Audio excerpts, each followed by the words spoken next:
In this video, I'm going to show you how to clear cookies and site data on exit in Google Chrome. This is a really useful privacy setting if you want Chrome to automatically remove saved site data every time you close the browser. It can help keep your browsing cleaner, reduce stored tracking data, and give you a little more control over what websites can keep on your device. If you find this tutorial helpful, make sure to hit the like button and subscribe for more simple Chrome tips and tech tutorials. Let's jump right in. First, open Google Chrome on your computer.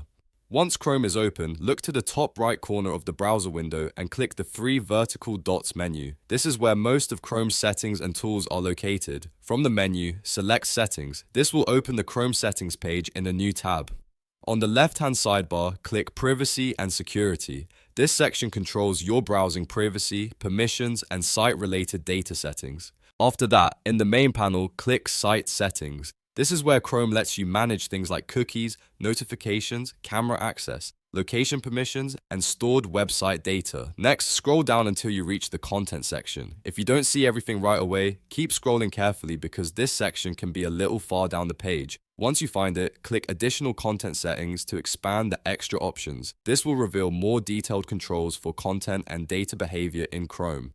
Now, click On-Device Site Data. This is the setting that manages how Chrome stores site data on your computer. Here, you'll see an option labeled Delete Data that sites have saved to your device when you close Chrome. Select that option, and once it's enabled, Chrome will automatically clear cookies and site data whenever you exit the browser. That means websites won't keep that saved local data after you close Chrome, which is great if you want a more private browsing setup or if you're using a shared computer. Just keep in mind that some websites may sign you out more often, since saved cookies are what often keep you logged in. So if you use this setting, you may need to sign in again the next time you visit certain sites. And that's all there is to it. You've now turned on the option to clear cookies and site data on exit in Google Chrome. It only takes a minute, but it can make a big difference in managing your privacy and keeping your browser data under control. If this video helped you, please like the video and subscribe for more quick and easy how-to guides like this one.